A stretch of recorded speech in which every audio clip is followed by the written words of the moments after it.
تو رمضان کا روزہ اگر کسی نے جان بوجھ کر توڑ دیا اور یہ کہتے ہوئے کہ مجھ سے پیاس برداشت نہیں ہوتی، بیماری نہیں ہے، نہ مرنے کا اندیشہ ہے، وہ تو الگ بدن، ویسے یار میں سے کوئی کام ہی نہیں ہو رہا، میرے سے برداشت نہیں ہو رہا، بھائی بار بار کولر کی طرف دل چاہ رہا ہے، اور ایک قطرہ بھی حلق میں اتار لیا تو روزہ بھی ٹوٹ گیا، اور سزا کیا ہے؟ 60 روزے لگاتار۔ نہیں آ رہی میرا خیال ہے بات سمجھ میں؟ روزہ توڑنے کا کفارہ کیا ہے؟ رمضان کا روزہ 60 روزے جان کر اگر توڑا ہو کسی نے، 60 روزے بولو بھائی لگاتار، ورنہ توبہ قبول نہیں ہو، اور یہ والا روزہ بھی قضا کرنا پڑے گا۔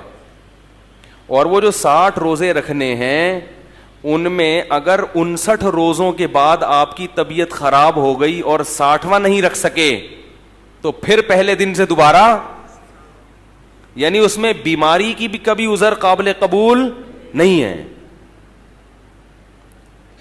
کیونکہ یہ کس کا روزہ ہے؟ رمضان کا، یہ مذاق نہیں ہے، یہ اللہ کا بہت بڑا حکم ہے۔ اسی طرح یاد رکھو ایک اور مسئلہ ہے، مسافر کے لیے روزہ چھوڑنا جائز ہے لیکن افضل نہیں ہے۔ افضل اس صورت میں ہے جب مسافر کو روزہ رکھنا مشکل ہو، یہ جو حدیث میں آتا ہے لیس من البر الصیام فی السفر، سفر میں روزہ نیکی نہیں ہے، یہ اس صورت میں ہے جب سفر میں روزہ رکھنا آپ کو بہت زیادہ مشکل لگ رہا ہے۔ اگر سفر میں روزہ رکھنا مشکل نہیں ہے، جیسے کہ آج کل اکثر مشکل نہیں ہوتا، جہازوں کا، ٹرین کا، بسوں کا سفر ہے، بڑے آرام سے رکھ سکتے ہیں، تو ایسی صورت میں روزہ رکھنا افضل ہے، کیونکہ رمضان کی فضیلت حاصل ہوگی۔ سمجھتے ہیں کہ نہیں سمجھتے؟ تو اس میں سستی کاہلی کر کے روزہ نہیں چھوڑنا چاہیے، جائز ہے بہرحال، چھوڑنا نہیں چاہیے۔ ایک مسئلہ یہ ہو گیا۔ دوسرا مسئلہ اور اچھی طرح سمجھیں کہ یہ جو مسافر کے لیے روزہ چھوڑنا جائز ہے یہ اس صورت میں ہے جب سحری کا وقت سفر کے دوران آ جائے۔ ہمارے ہاں یہ ہوتا ہے کہ دوپہر کسی کا لاہور جانے کا ارادہ ہے تو صبح روزہ چھوڑ دیتا ہے کہ میں تو سفر میں، ایسا نہیں ہے۔ سحری کا وقت مقام پہ آیا ہے تو ابھی آپ مسافر بنے نہیں ہیں، آپ دوسرے مسلمانوں کی طرح آپ پر بھی روزہ فرض ہے، کیونکہ ابھی آپ مسافر بنے نہیں ہیں۔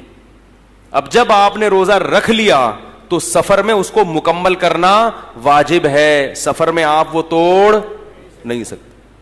ایک خاتون کا پچھلے سال فون آیا، میں امریکہ سے پاکستان آ رہی تھی تو میں نے روزہ رکھ لیا تو سورج ہی نہیں غروب ہو رہا۔ سورج غروب یا تو یہاں سے جاتے ہوئے ہوتا ہے یا آتے ہوئے، ایک طرف ہوتا ہے، تو میں نے کہا جاتے ہوئے غروب ہی غروب ہو رہا تھا نا ٹھیک ہے نا، تو وہ کیا کریں؟ میں نے کہا روزہ رکھنا فرض ہے، کیونکہ سحری مقام پہ ہو رہی ہے، سحری امریکہ میں مقام پہ کی انہوں نے، تو اب جہاز میں بیٹھ گئے تو سورج کتنا ہی لمبا ہو گیا، ٹھیک ہے، روزہ رکھنا پڑے گا۔ تو کبھی کبھار ہی ایسا ہوتا ہے، ہاں جان پہ بن پڑے یا بیمار ہونے کا اندیشہ ہو، وہ تو پھر سفر نہ بھی ہو تو بھی روزہ توڑنا بولو بھائی جائز ہے۔ تو ایک مسئلہ ہے۔ دوسرا مسئلہ یہ، مسافر نے روزہ چھوڑ دیا، سفر میں سحری آئی تھی، آپ یہاں یعنی آپ جہاز میں بیٹھے لاہور سے کراچی آ رہے ہیں، راستے میں سحری کا وقت ہو گیا جہاز کے دوران، یعنی پرواز کے دوران، تو آپ روزہ چھوڑ سکتے ہیں، آپ نے چھوڑ دیا روزہ۔ لیکن جب آپ نے روزہ چھوڑا تو جہاز میں ہی بیٹھ کے جتنا کھانا ہے کھا لیں جب ایئرپورٹ پہ آپ اترے اور کراچی میں مقیم بن گئے تو جیسے ہی اپنے علاقے میں داخل ہو گئے، یعنی شہر میں داخل ہوئے، تو اس وقت کھانا پینا آپ کے لیے جائز نہیں ہے، بند، کیونکہ اب آپ مسافر نہیں رہے۔ اگرچہ روزہ نہیں ہے لیکن روزے داروں کی طرح آپ کو رہنا پڑے گا، کیونکہ آپ نہ مسافر رہے نہ مریض رہے۔ تو فمن شہید منکم الشہر، کہ تم میں جو اس مہینے کو پائے گا وہ روزہ رکھے، تو اس کو روزہ رکھنا، اگرچہ یہ شرعی روزہ نہیں ہوگا کیونکہ سحری، کیونکہ وہ تو کھاتے آ رہے ہیں نا، لیکن پھر بھی روزے داروں کی طرح رہنا آپ پر کیا ہو جائے گا؟ واجب ہو جائے گا۔ نہیں آ رہی بات؟ ہم نے دیکھا ہے مسافر کا روزہ نہیں ہے، وہ آ کے کھا رہا ہوتا ہے، بھائی اب تو مسافر نہیں رہے نا تم، اب تھوڑی مسافر ہو، اب چپ آرام سے جیسے دوسرے بیٹھے ہوئے ہیں نا اس طرح بیٹھو، کھانے پینے کی اجازت۔ وہ کہتے ہیں جب میرا روزہ ہی نہیں ہے تو روزہ بھی مجھے بعد میں بھی قضا کرنا پڑے گا اور اب بھی مجھے کھانے پینے کی اجازت نہیں ہے۔ بالکل ایسا ہی ہے، بعد میں یہ قضا بھی کرنا پڑے گا، کیونکہ آدھے دن تو آپ چرتے رہے نا، آدھے روزے تھوڑی ہوتے ہیں، اور آدھا دن آپ کو روزے داروں کی طرح رہنا بھی پڑے گا۔ سمجھ رہے ہیں کہ نہیں سمجھ رہے؟ تو یہ حکام ہے جن کی لوگ رعایت نہیں کرتے۔